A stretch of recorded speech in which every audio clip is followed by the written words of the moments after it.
Hi friends, ఈరోజు నేను మీకోసం ఒక డిఫరెంట్ స్టోరీని ఎక్స్ప్లెయిన్ చేయబోతున్నాను.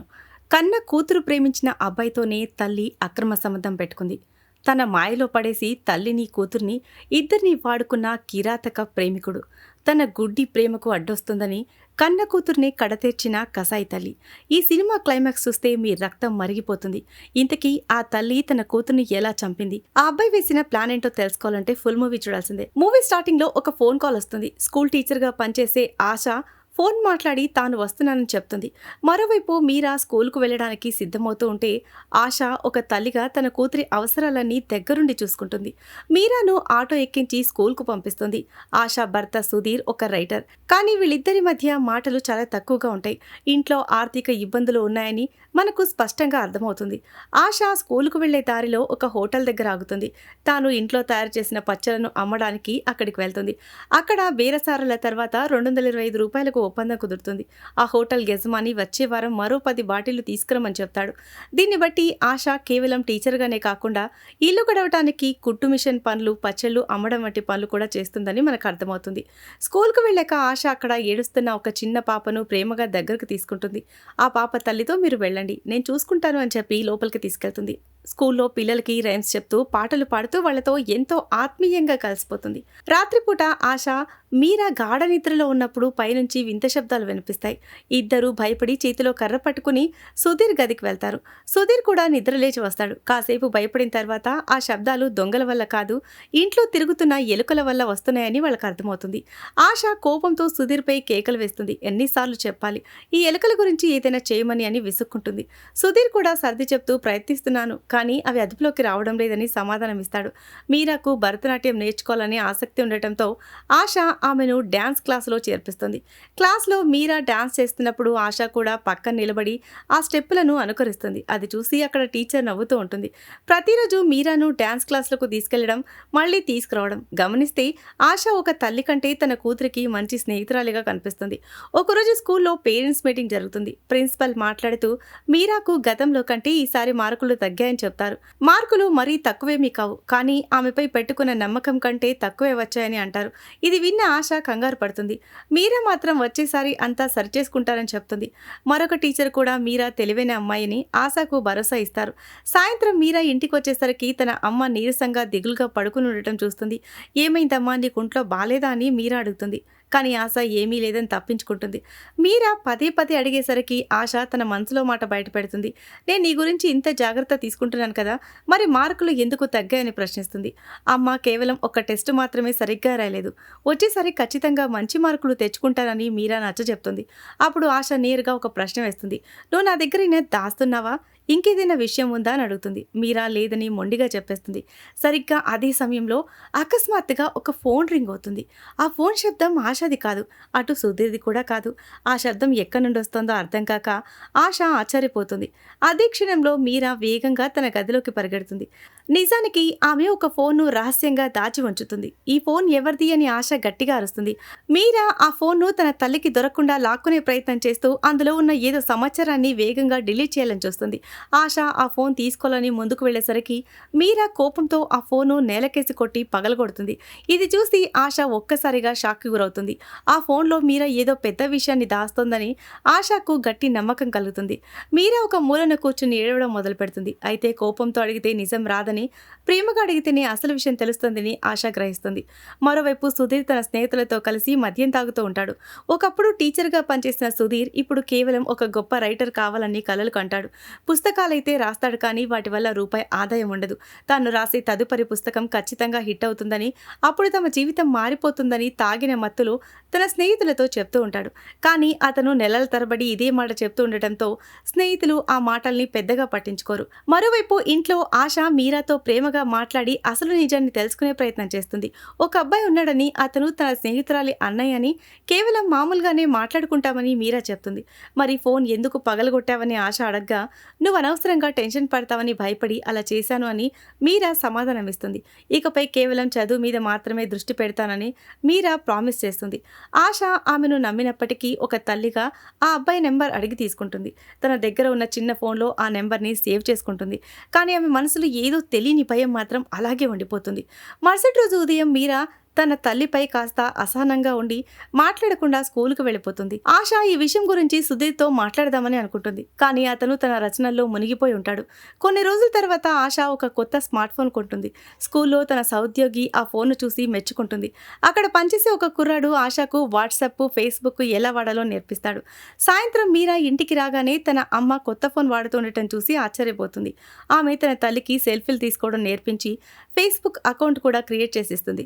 తల్లి కూతుళ్ళు ఇద్దరు ఎంతో సంతోషంగా కలిసి ఫోటోలు దిగుతారు.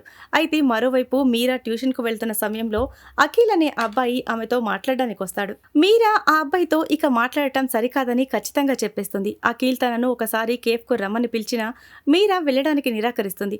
మరోవైపు ఆశ ఇప్పుడు ఎక్కువగా ఫోన్ వాడుతూ అందులోనే మునిగిపోతుంది. ఫేస్బుక్ చూస్తున్నప్పుడు ఆమెకు అఖిల్ ప్రొఫైల్ కనిపిస్తుంది. మీరా చెప్పిన అబ్బాయి ఇతనేనా అని ఆలోచిస్తూ ఆశ అతనికి ఫ్రెండ్ రిక్వెస్ట్ పంపిస్తుంది. అఖిల్ వెంటనే ఆ రిక్వెస్ట్ని యాక్సెప్ట్ చేస్తాడు. అక్కడితో ఆగకుండా ఇద్దరి మధ్య చాటింగ్ మొదలవుతుంది. నువ్వు నా కూతురితో మాట్లాడుతున్నావా అని ఆశ అడగ్గా అఖిల్ అవునని సమాధానం ఇస్తాడు. దాంతో ఆశ కోపంతో ఉన్న ఎమోజిని పంపి ఒకసారి తనను కలవాలని చెప్తుంది. అఖిల్ కూడా అందుకు ఒప్పుకుని కలిసే సమయము చోటు నిర్ణయిస్తాడు. అదే రోజు రాత్రి ఆశ ఫోన్ వాడుతుండగా సుధీర్ ఆమె దగ్గరికి వచ్చి కూర్చుంటాడు. అతను కాస్త సంకోచిస్తూ చాలా ఏళ్లుగా మన మధ్య ఏమీ లేదు, ఈ రాత్రి మనం కలిసి ఉండొచ్చా అని అడుగుతాడు. అది వినగానే ఆశకు విపరీతమైన కోపం వస్తుంది. ఈ వయసులో మీకు ఇలాంటివేం గుర్తొస్తున్నాయా అని విసుక్కుంటుంది. అతని మాట వినకుండానే అక్కడి నుండి వెళ్ళిపోతుంది. దీన్ని బట్టి వాళ్ళిద్దరి మధ్య భార్యాభర్తల బంధం ఎప్పుడో తెగిపోయిందని అర్థమవుతుంది. మరుసటి రోజు అఖిల్ చెప్పిన చోటుకు ఆశ తన బైక్ మీద వెళ్తుంది. అఖిల్ తన కారులో ఆమె కోసం ఎదురు చూస్తూ ఉంటాడు. అతను నవ్వుతూ కారులో కూర్చోండి, ఇక్కడే మాట్లాడుకుందామని ఆహ్వానిస్తాడు. ఆశ కారెక్కిన తర్వాత ప్రయాణం మొదలవుతుంది. ఆశ కోపంగా నువ్వు నా కూతురికి ఫోన్ ఎందుకు ఇచ్చావు, మీ ఇద్దరి మధ్య ఏం జరుగుతుంది అని నిలదీస్తుంది. అఖిల్ చాలా ప్రశాంతంగా మీరు అనుకుంటున్నట్లు మా మధ్య ఏమీ లేదు, మీరా మా చెల్లెలి స్నేహితురాలు, నేను తనను ఒక చిన్న చెల్లెల్లాగానే చూస్తానని చెప్తాడు.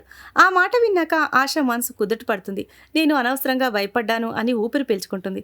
మాటల మధ్యలో అఖిల్ జోక్ చేస్తూ మీ కూతురు ఎప్పుడూ మీ గురించే గొప్పగా చెప్తూ ఉంటుంది అని అంటాడు. అలా వాళ్ళ మధ్య సంభాషణ సాఫీగా సాగుతూ వాతావరణం అంతా తేలిక పడుతుంది. అఖిల్ కాఫీ తాగుదామా అని అడిగినా కూడా ఆశకు స్కూల్కు వెళ్లాల్సిన పని ఉండటంతో వద్దని చెప్తుంది. అఖిల్ ఆమెను దింపేసి వెళ్ళిపోతాడు. ఆ రోజు రాత్రి అఖిల్ నుండి ఒక మెసేజ్ వస్తుంది. మీతో మాట్లాడడం చాలా సంతోషంగా అనిపించింది అని అతను పంపిన మెసేజ్ చూసి ఆశకు ఏదో తెలియని అనుభూతి కలుగుతుంది. అఖిల్ నుండి వచ్చిన మెసేజ్ చూసి ఆశకు మొదట నచ్చదు. అతను తనతో ఫ్లర్ట్ చేస్తున్నాడని భావించి నాకు మళ్ళీ మెసేజ్ చేయకు అని ఖచ్చితంగా చెప్పేస్తుంది. అదే రాత్రి ఎలుకలు ఆశ కుట్టు మిషన్ వైర్లను కొరికేస్తాయి. దీంతో ఆశ విసిగిపోయి మీరాతో కలిసి ఎలుకలను చంపడానికి ప్రయత్నిస్తుంది. మరోవైపు సుధీర్ బాగా తాగి ఎక్కడో పడిపోతాడు. అది చూసిన అఖిల్ వెంటనే ఆశకు ఫోన్ చేసి సమాచారం ఇస్తాడు. ఆశ అక్కడికి చేరుకుని అఖిల్కు కృతజ్ఞతలు చెప్పి సుధీర్ను ఇంటికి తీసుకొస్తుంది.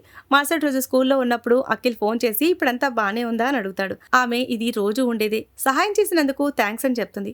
మాటల మధ్యలో అఖిల్ ఆమెను ఇంప్రెస్ చేయడానికి ప్రయత్నిస్తాడు. ఆశ కూడా తన బాధను పంచుకుంటూ మద్యం తాగద్దని ఎన్నిసార్లు చెప్పినా అతను వినడు అని వాపోతుంది. అప్పుడు అఖిల్ మనం ఒకసారి బయట కలవచ్చా అని అడగ్గా ఆశ కాదనలేకపోతుంది. ఎందుకు కలవాలని అడిగితే కేవలం మాట్లాడాలని ఉందని అఖిల్ చెప్తాడు. ఇద్దరు కారులో తిరుగుతూ మాట్లాడుకుంటారు. అఖిల్ తన మనసులో మాట బయట పెడుతూ మీ కూతురు మీ గురించి చెప్తున్నప్పటి నుండే మిమ్మల్ని కలవాలని అనుకున్నాను, ఇప్పుడు మిమ్మల్ని చూస్తుంటే నాకు మీరు నచ్చుతున్నారు, నిజం చెప్పాలంటే నేను మిమ్మల్ని ప్రేమిస్తున్నాను అని చెప్తాడు. ఇది విని ఆశ ఒక్కసారిగా షాక్ అయిపోతుంది. నువ్వు ఏం మాట్లాడుతున్నావు, నాకు 38 ఏళ్ళు 17 ఏళ్ల కూతురుంది అని చెప్తుంది. దానికి అఖిల్ నవ్వుతూ అయితే ఏంటి, మీరు నాకంటే పెద్దవారైనా నాకు అవేమీ పట్టింపు లేదు, నా మనసుకి ఏమనిపించిందో అదే చెప్తాను అని అంటాడు. ఆ మాటలతో ఆశ మనసులో ఏదో తెలియని అలజడి మొదలవుతుంది. ఆ రాత్రి మీరా చదువుకుంటూ ఉంటే సుధీర్ టీవీని పెద్ద సౌండ్ పెట్టి చూస్తూ ఉంటాడు. ఆశ కోపంతో రిమోట్ లాక్కుని టీవీ ఆపేస్తుంది. ఇద్దరి మధ్య గొడవ మొదలవుతుంది. కూతురు చదువుకుంటూ ఉంటే నీకు టీవీ కావాలా, ఒక్క పని కూడా సరిగ్గా చేయలేవని ఆశ అరుస్తుంది. మరుసటి రోజు ఉదయం ఆశ బయటకు వెళ్ళడానికి సిద్ధమవుతూ ఎప్పుడు లేని విధంగా చాలా అందంగా ముస్తాబోతుంది. సుధీర్ ఆమెను తేరిపారా చూస్తాడు, కానీ ఏమీ అండు. దారిలో వెళ్తూ ఉండగా అఖిల్ నుండి ఫోన్ వస్తుంది. ఆశ బైక్ ఆపి ఫోన్ మాట్లాడుతుంది. నిన్న నువ్వు చెప్పిన మాటలు నిజంగా మనసుతోనే చెప్పావా లేదా ఊరికే అన్నావా అని అడుగుతుంది. అఖిల్ ఏమాత్రం తడబడకుండా ఖచ్చితంగా మనసుతోనే చెప్పానని సమాధానం ఇస్తాడు. ఆ మాటలకి ఆశ ముఖంలో ఒక ఒక తెలియని సిగ్గు కనిపిస్తుంది. వెంటనే ఫోన్ పెట్టేస్తుంది. స్కూల్లో పిల్లలకు పాఠాలు చెప్తున్న ఆమె ధ్యాస మాత్రం అఖిల్ మెసేజ్ల మీదే, అతని ఆలోచనల మీదనే ఉంటుంది. ఇక్కడ ఇంట్లో సుధీర్ ఎలుకల్ని పట్టుకోవడానికి ఒక ఎలుకల బోన్ను సిద్ధం చేస్తాడు. ఎలుకలు ఎక్కడ తిరుగుతున్నాయో చూసి అక్కడ దీన్ని పెట్టు అని మీరాకు చెప్తాడు. కాసేపటి తర్వాత ఒక ఎలుక చిక్కుకున్నట్లు శబ్దం వినిపిస్తుంది. ఆశ, సుధీర్, మీరా ముగ్గురు చేతిలో కర్రలు పట్టుకుని ఆ డబ్బా దగ్గరికి వెళ్తారు. తీరా ఆ డబ్బా తెరిచి చూస్తే అందులో ఏమీ ఉండదు. అది ఖాళీగా ఉండటం చూసి ఆశకు మళ్లీ కోపం వస్తుంది. తన భర్తను మరోసారి తిట్టిపోస్తుంది. సీన్ కట్ చేస్తే ఆశ, అఖిల్ సముద్ర తీరంలో కనిపిస్తారు. వాళ్ళిద్దరూ ఒక జంటలాగా ఒకరికొకరు చాలా దగ్గరగా ఉంటారు. నీళ్లలో తడుస్తూ నవ్వుకుంటూ గడుపుతారు. ఆ సమయంలో ఒక పడవ దగ్గర కూర్చుని అఖిల్, మీకు మీ భర్తకు మధ్య అసలు సమస్య ఏంటి అని అడుగుతాడు.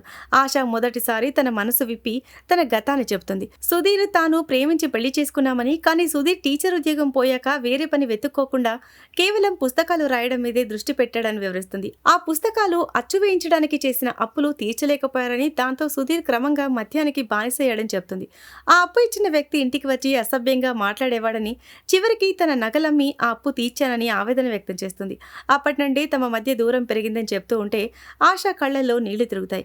అఖిల్ ఆమెను ఓదారుస్తాడు. మరోవైపు ఇంట్లో కుక్కర్ విజిల్ వస్తూనే ఉంటుంది. మీరా వచ్చి చూస్తే ఆశ ఫోన్ చూస్తూ అందులో మునిగిపోయి ఉంటుంది. అమ్మ, ఈ మధ్య నువ్వు మరీ ఎక్కువగా ఫోన్ వాడుతున్నావు, కుక్కర్ విజిల్ వేస్తున్నా వినపడ్డం లేదు అని మీరా అంటుంది. ఆశ వెంటనే క్షమించమని చెప్తుంది. ఆ రాత్రి మీరాకు మెలకువ రాగా తన తల్లి ఫోన్లో ఎవరితోనో నవ్వుతూ మాట్లాడడం చూసి ఆమెకు అనుమానం మొదలవుతుంది. అఖిల్ ఒక హోటల్లో ఉన్నప్పుడు ఆశ అక్కడికి వెళ్తుంది. అక్కడ అఖిల్ ఆశతో గడుపుతూ వీడియో తీయాలి అనుకుంటాడు. అయితే అందుకు ఆశ నిరాకరిస్తుంది. మరో రోజు ఆశ స్నానానికి వెళ్ళినప్పుడు మీరా తన తల్లి ఫోన్ చూస్తుంది. అది గమనించిన ఆశకు మీరాకు విషయం తెలిసిపోయిందని అర్థమైపోతుంది. దాంతో తల్లి కూతుళ్ల మధ్య ఒక తెలియని ఉద్రిక్తత మొదలవుతుంది. ఆశ కంగారుగా అఖిల్ను కలిసి ఈ విషయం చెప్తుంది.